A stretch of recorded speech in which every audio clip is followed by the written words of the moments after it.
For over a decade, two legends have defined what it means to be the ultimate fighter. UFC Hall of Famer Chuck Liddell and former light heavyweight champ Tito Ortiz. I honestly don't have one bad feeling towards Tito. He and I have made up and we're cool.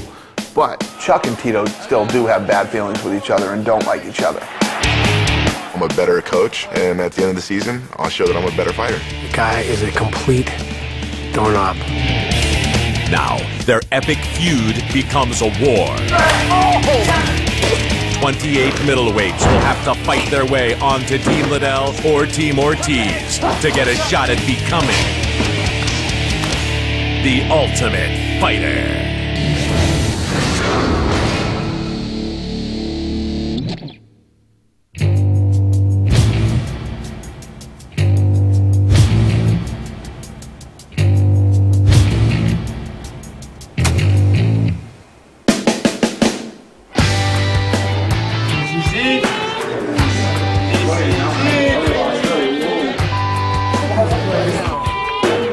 Walking into the UFC gym for the first time was insane. You know, totally revamped room. I mean, you saw where you're going to be competing, where you're doing this, where you're doing that. I mean, it was just like, you know, goosebumps.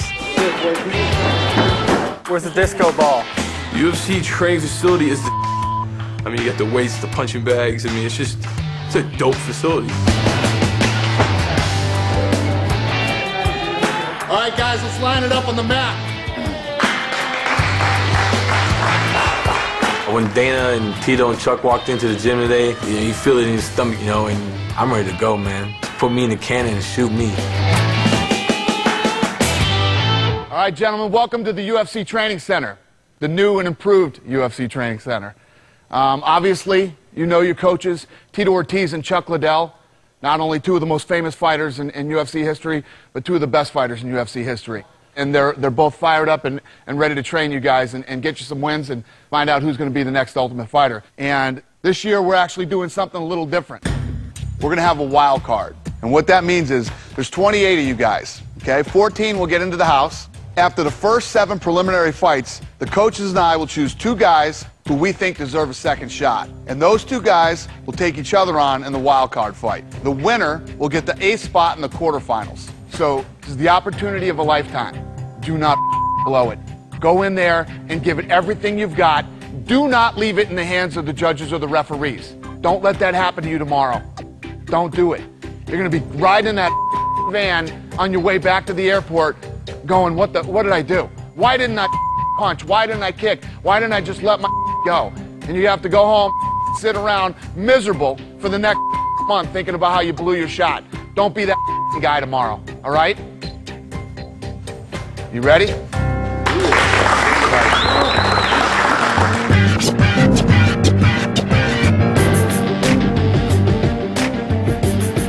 Never leave it in the hands of the judges.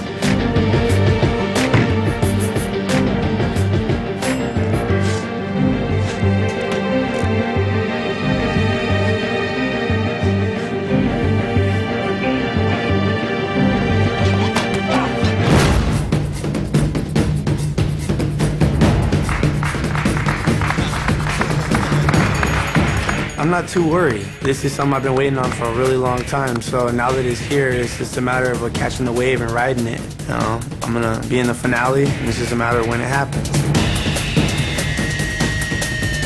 So my game plan is me walking in there, my fist meets his face meets the floor. He is cocky. Well, I guess there's cocky and there's confidence, right? Hey, cockiness is always good.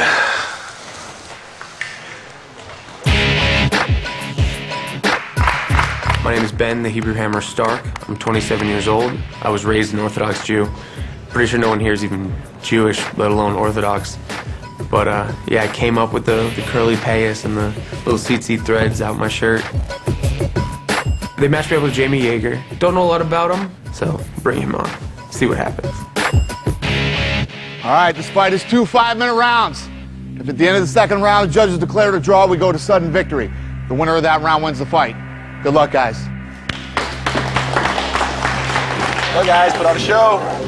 Ready to fight? Ready?